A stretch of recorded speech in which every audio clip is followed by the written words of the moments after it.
Hello guys, good morning, welcome to my channel and it's me again, ang inyong chismosong Kaalda Vlogger. Happy Saturday sa ating lahat. It's August 10, 2024. So nangangalahati na tayo sa August, no? It's first Saturday pala ng August. Sorry guys, medyo lutang. So eto wag ninyong babaktawan o lalaktawan tong ating main topic for today's video agad-agad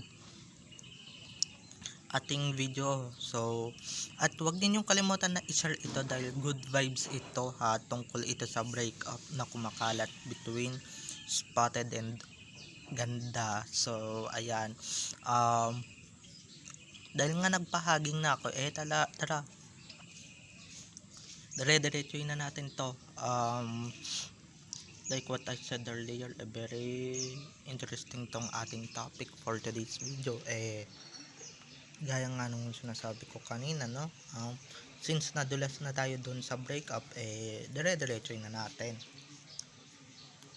Ito na nga, Mr. Spotted, nagsalita na si Mr. Spotted kung sino ba talaga ang third party, kung may third party ha sa breakup nila ng Clone Este ni Ganda. So ba't sila magbe-break? Wala naman sila, 'di ba? So eto na guys, watch this. Mamaya ipapaliwanag ko sa inyo ng buong buo. So eto na guys, watch this. At kung nakita nyo na ngayong recap, so once again, si TTO sa mga admin. So thank you so much sa inyong lahat. Kasi kung hindi dahil sa inyo, wala ako dito sa kinalalagyan ko. And syempre, kung hindi dahil sa inyo, hindi ako nagkakaroon ng mga magagandang update. So eto na, dumako na tayo sa ating main topic for today's video agad-agad. Like what I said earlier, no? Kumakalat ito sa social media, mainit-init na pinag-uusapan ngayon sa social media at number 1 trending. Eto nga, no, yung kumakalat ngayon sa social media, 'di ba, yung natatandaan nyo ba yung Z1 is over, Z1 is over. Eto na nga, talagang over na kasi nga nakahiwalay na yung pangalan ni Ganda diyan kay Mr. Spotted or diyan sa Sarsuela, 'di ba? At hindi pa yun tapos at hindi lang yun simpleng hiwalayan lang, kasi nga may itinuturo silang dahilan kung ba't naghiwalay si Spotted and syempre si Ganda, 'di ba? Hindi ba pwedeng gusto lang talaga kumawala ng oops, di naman pala si Ganda yon, si Clowney lang pala yon, 'di ba? Baka naman na-realize ni Clowney na, 'di ba, hindi kanya bet, hindi kanya gusto, hindi kanya bet na makatuluyan talaga ng bonggang-bongga. And oops, dandan tayo sa pananalita dahil baka mamaya, 'di ba, yung iba dito magsumbong, alam mo naman, or baka nauntog talaga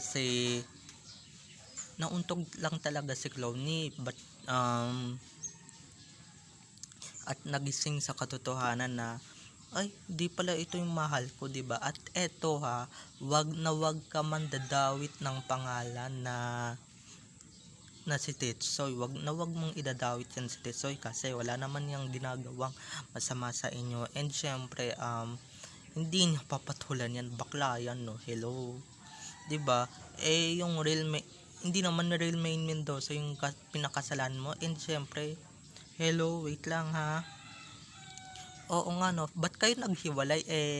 Hindi naman kayo kasal, 'di ba? Hindi naman kayo kasal. And syempre, walang bisa yung kasal ninyo kasi nga pastor lang naman ang nagkasal sa inyo at hindi totoong pare. Okay? At hindi naman kayo sa simbahan ikinasal, diyan kayo sa Baguio na binagyo, 'di ba? Diyan kayo nagpakasal. So technically wala naman talagang bisa yun. Kaya pagka naghiwalay kayo or naghiwalay kayo ng asawa mo kuno, walang bisa yan. Hindi yan sagrado, guys. Hindi katulad dito sa simbahan na pagka sa simbahan kayo nagpakasal, talagang sagrado and talagang mababasbasan talaga ng bonggang bongga, 'di ba?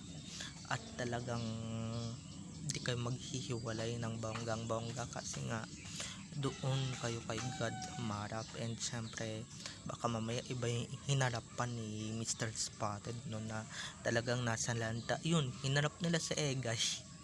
'Di ba yung bagyong Egay nung nakaraang taon? Yun yung hinarap nila na nasa lanta sila. So eto na nga, maski ang Diyos guys maski ang Diyos na maski ang Diyos na ang gumagawa ng paraan na hindi talaga sila magsama. And 'di ba pinagbabawal sa Bible na magsama yung dalawang lalaki or magpakasal ang iisang lalaki. Kung gusto ninyong magpakasal or pinulso ninyong magpakasal, 'di ba? Doon kayo sa ibang bansa, total pareho naman kayong beke. Doon or kaya sa Thailand, dahil open na open dun sa Thailand yung magpakasal ang dalawang beke, 'di ba? So ayan na, wag ninyong dinadawit yan si Tisoy sa mga breakup. Ano yan, 'di ba?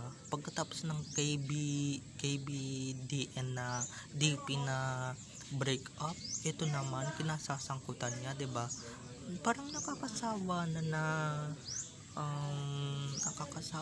na yun talaga nang yun ang dinadawit nyo sa kanya. Wala na bang iba, 'di ba? Pero yung totoong main Mendoza, hindi sila maghihiwalay, 'di ba? Wala kaming pakialam kung naghiwalay na yung clone na yan, pati si Mr. Spotted. Kahit nang umawa pa yan sa nanay niya or umiyak pa sa palda ng nanay niya, wala kaming pakialam, okay? Kahit na magsumbong pa yan, kahit na anong gawin yan, wala na. Hindi naman tanga hindi naman tanga yung pinakasalan mo ko no. Pero wala naman bisayon, kaya technically paulit-ulit tayo sinasabi ko, technically talagang maghihiwalay ng bonggang bongga. Kaya stop spreading fake news, okay? Dahil ito guys, hindi ito fake news yung sinasabi ko, hindi fake news. At hindi naman ito gawa-gawa lamang, okay? Dahil ito may pinagtibay tayong ebidensya. At syempre meron tayong resibo ng bonggang bongga. Kaya dito lang kayo maniwala kaysa naman sa iba dyan na keso kuno-kuno yung nilalabas, hindi naman legit, 'di ba? At hindi naman totoo, katulad nung Major Reaction Vlog, 'di ba? Kaya mag-unsubscribe na kayo sa kanya. And syempre dito na kayo mag-subscribe sa akin channel, okay? For more videos and uploads, syempre mas masipag ako mag-upload kaysa sa kanya, 'di ba? And syempre puro legit ang lumalabas sa bibig ko, okay? Kahit na medyo binabash niyo ako ng binabash, 'di ba? Dahil puro pagmumukha ko na lang nakikita ninyo. Syempre, 'di ba? May mga ganon bang vlogger na di pinapakita yung pagmumukha? Kung hirap kami sa sa voice over, 'di ba? Kaya yung isa diyan na ng bash, thank you sa iyo. And syempre sa inyong lahat na sinasabihan akong fake news kahit hindi naman, 'di ba? Kaya eto, labas na lang natin ng ilabas kung ano talaga yung sa atin, nakakapagpasaya, and syempre nakakapagbigay ng saya sa atin, okay? Wag na lang natin pansinin yung mga mega or yung mga negatron dito sa mundo. And syempre dito sa vlogging industry, 'di ba? Wag na lang natin silang pansinin kasi nga baka dumagdag pa sila sa mga natin, iniisip natin at sa mga kuro natin. Wag na lang natin silang intindihin, okay? So finally, that's it. Tapos na talaga ang Zarzuela part 1 kasi unti-unti nang naglalabasan, and syempre naglalabasan ng mga patunay na talagang hiwalay na si Spotted or humiwalay na yung pangalan ni Ganda sa kamalasan ni Spotted. Buti na lang talaga, no? Buti na lang talaga buti na lang hindi man tayo yung kumikilos, sigad ang kumikilos para sa atin. Sigad lahat ang nagplano neto, okay? At nahalata din niya yung mga kawalangyaan, kabalbalan na naatupag ninyo. Kaya um kaya ayan, ang tawag dyan, karma is real. Ang bilis ko matok ng karma no. Eto lang ang sasabihin ko sa inyo, gamit pa more, 'di ba? Ngayon na nakawala na si Maine Mendoza or yung pangalan ni Maine sa Zarzuela 'di ba? Wala na kayong magagawa and wala na kayong mahihita pa sa kanya ng bonggang bongga. Kung yung pamilya na may nagpapakuto pa sa inyo hanggang ngayon, aba, siya hindi na magpapakuto sa inyo or yung pangalan niya hindi nyo na magagamit pa kasi wala na siya at hindi mo na siya misis. Okay, so bye-bye na mga ka-ADN. Have a nice day, keep safe and God bless. I love you all. So don't forget to subscribe to my YouTube channel for more videos and uploads, and syempre huwag ninyong kalimutan na pindutin ang notification bell para ma-notified kayo sa mga susunod ko pang i-upload ng mga videos. Bye-bye! At ano to, ha? Kada magbe-break si Alden talaga yung sinisisi ninyo. Bakit hindi ba pwedeng iba, may ibang rason kaya kayo naghiwalay? Hindi ba pwedeng na-realize niya na hindi kanya mahal at si Alden talaga yung mahal niya? At syempre at ang na-realize niya hindi kanya mahal at di na tumitibok yung puso niya sa'yo kasi nga pareho kayong lalaki. It's either may iba na yung or talagang hindi kanya talaga bet, hindi kanya gusto kahit anong gawin mo, kahit na maglupasat ka pa dyan, Mr. Spotted, ha? Di ka naman totoong asawa, kaya wag kang mag-feeling na asawa ka talaga niya. And syempre wag kang mag-feeling na akala mo naman aping-api ka, 'di ba? Kayo nga din yung aapi, 'di ba? Kayo nga din yung kung ano ng kabalbalan ang inuuna kaysa unahin mo yung distrito mo kung saan ka gumagala, 'di ba? Kaya karapat dapat ka lang talaga ganyan yung mangyari sa'yo. Kaya yung nangyayari sa'yo ngayon, karma is real. Yan talaga ang mga nangyayari pagka ginagawa mo sa kapwa mo masama, 'di ba? Iisa-isa na yan. Isa na yun si Mr. Spotted na kinarma. Ang susunod dyan, walang iba kung hindi yung show na pinagigestan niya, 'di ba?